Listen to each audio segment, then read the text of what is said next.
Student learner YouTube চ্যানেলে তোমাদের সকলকে স্বাগত জানাই। আজ আমাদের আলোচ্য বিষয় তৃতীয় শ্রেণীর গণিত বিষয়ের ফার্স্ট সামেটিভ এক্সাম অর্থাৎ প্রথম পর্যায়ক্রমিক মূল্যায়নের একটা উত্তর সহ নমুনা প্রশ্নপত্র নিয়ে। ফুল মার্কস তোমাদের থাকবে 20 এবং সময় থাকবে 40 মিনিট। প্রশ্নপত্রটা তোমাদের সেট নাম্বার 3।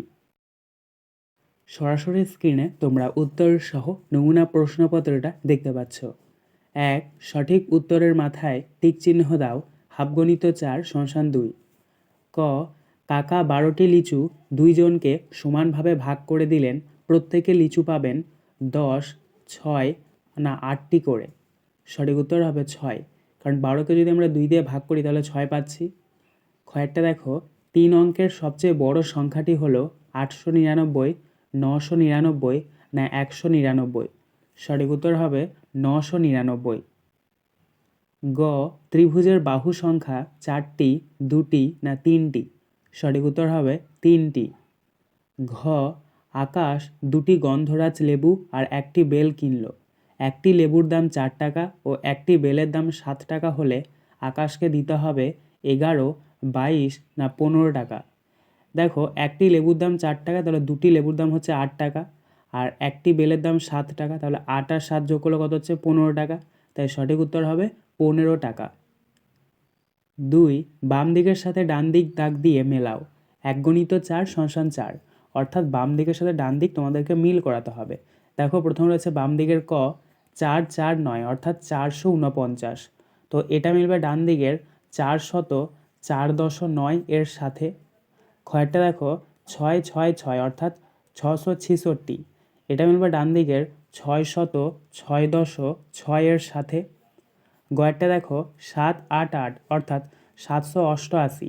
এটা মিলবে ডান দিকের 708.8 এর সাথে। ঘয়েরটা দেখো 8, 9, 9 অর্থাৎ 899। এটা মিলবে ডান দিকের 809.9 এর সাথে। 3. আগের ও পরের সংখ্যা লেখো। 2 × 2 = 4। ক. দেখো, এখানে প্রথমে একটা বক্স রয়েছে, তারপরে 247 আবার একটা বক্স।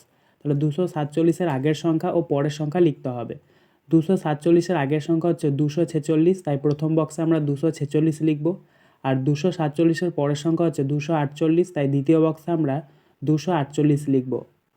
খয়েরটা দেখো, এখানেও প্রথমে একটা বক্স, তারপরে লেখা রয়েছে 580, তারপর আর একটা বক্স। 580-এর আগের সংখ্যা হচ্ছে 479, তাই আমরা প্রথম বক্সে লিখব 479, এবং 580-র পরের সংখ্যা হচ্ছে 581, তাই আমরা এখানে দ্বিতীয় বক্সে লিখব 581।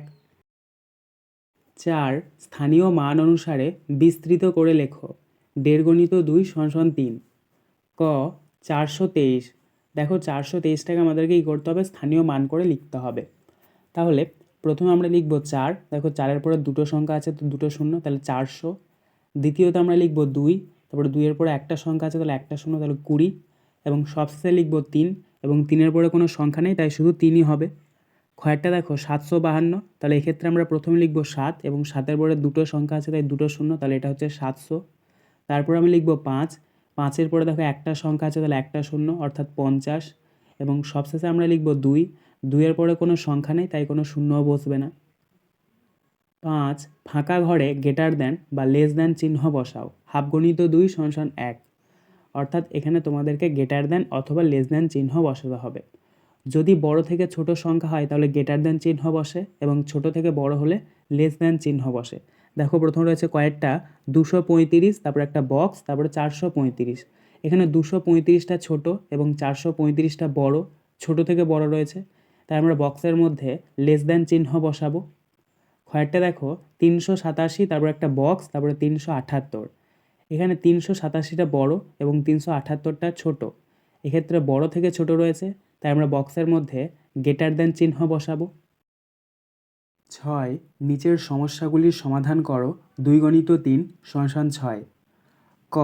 কাশিম চাচা পানের বরজ থেকে 600টি পান তুলেছেন। 308টি পান দোকানিকে দিয়েছেন। এখন কাশিম চাচার কাছে কয়টি পান রইল? উত্তর, এটাকে তোমাদেরকে বিয়োগ করতে হবে।